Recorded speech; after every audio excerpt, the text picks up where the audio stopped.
My people, Naija don turn full Nollywood set oh. If you think you don see political drama before, wait first. This one go shock you.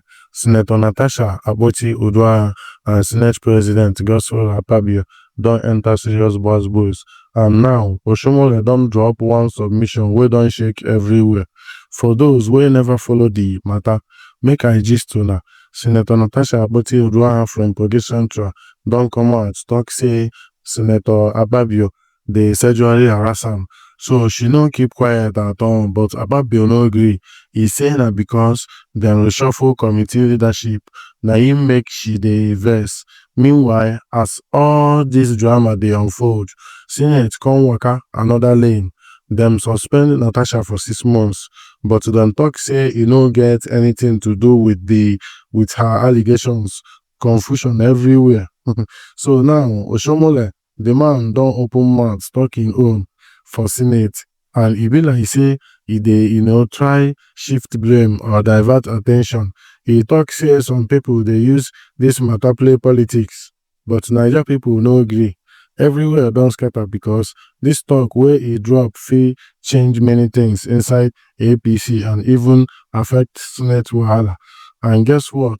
No be only Naija dey reason dis matter o.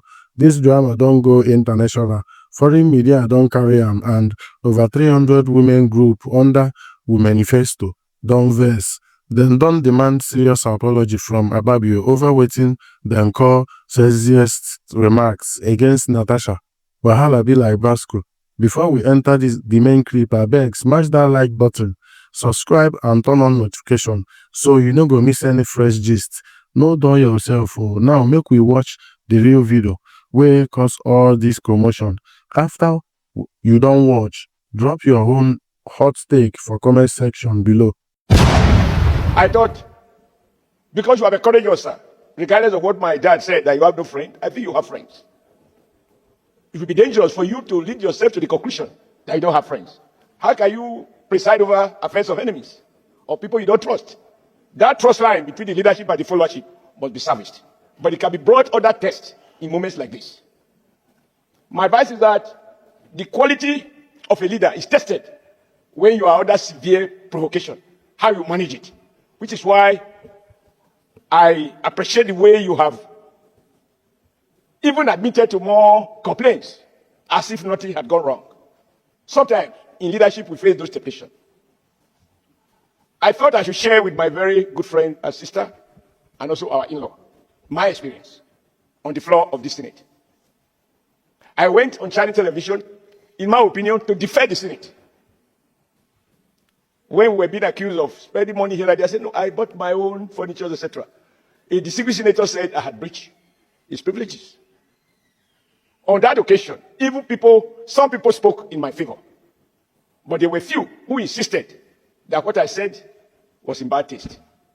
I asked myself there and then, who will cast the first stone that he has never lied? Sorry, he has never erred, if I have actually erred. But on this occasion, my intention was to defend the institution, and yet some members felt offended.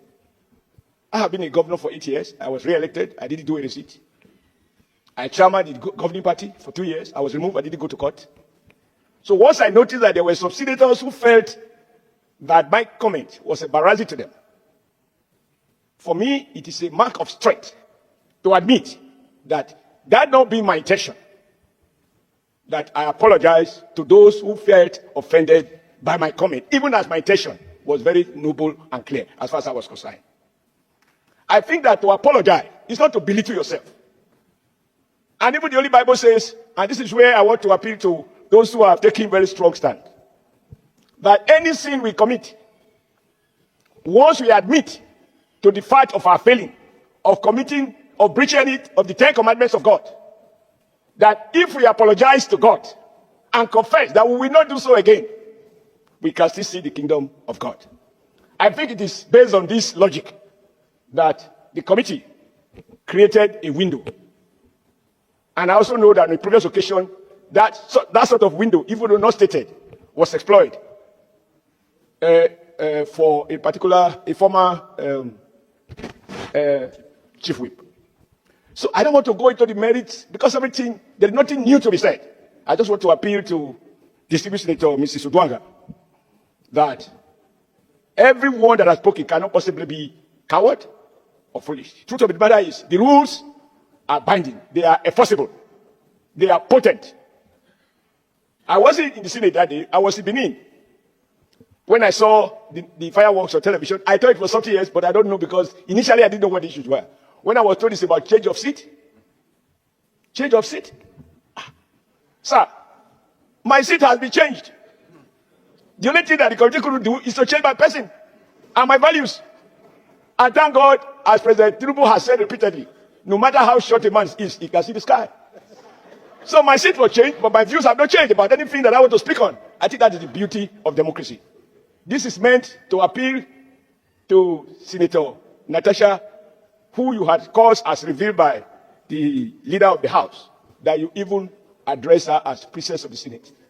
I think she can still remain the princess that she has been, provided she doesn't work herself into the conclusion that it's a mark of weakness to admit when maybe out of whatever feeling you have erred.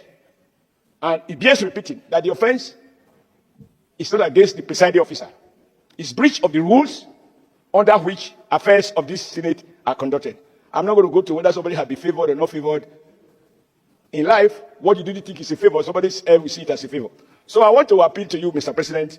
It's not an easy thing to sit there and issues of change of seat. That's what I want to comment on. Issues of change of seat degenerated to the kind of fireworks that we saw on television. And of course, for those who talk about social media, why are they social media? That is the way it works. So I conclude, sir. I thank you for allowing me to speak, and I apologize to the Senate leader that I'm speaking after he had spoken. But this is the time you had acknowledged me to speak. I think that the committee, if you follow the sequence, issues of discrimination cannot be proven. It is actually the opposite. That under your leadership, distinguished Senator Mrs. Uduaghan can claim victimization based on facts. And I urge her to reflect deeply about tomorrow, because she can do nothing about yesterday, but she can mend by recognizing that to apologize for what you have found to be wrong is not a mark of weakness. And to our colleagues, I think rebuilding our collective image is necessary. I had occasion to say that once you have been stripped naked in the market, how much more can you cover since everybody has seen it? But then I also then asked myself subsequently, because you were stripped naked in the market, should you continue to walk naked all over the country? The moment you realize you have been naked, we are told that when a madman realizes that she's naked, if you begin to wear clothes, then you know it's regaining sanity. It is not a mark of weakness. So I don't want to be on the side of peace. And I don't want all of us to be hawks in this case. We need some those to, tamper the general feeling in the Senate. I don't think there's any division. No one has questioned the facts as they are, and facts are stubborn. You can wrestle with the fact, you can wrestle with the truth, but you can't defeat the truth. And on that note, I want to thank you, sir, for this opportunity. And I believe my sister has held all those who have spoken. And I'm sure she knows she has a lot of friends among those who have spoken. And they cannot all be wrong. Thank you, Mr. President, for your patience. And thank you for your leadership. Thank you, sir.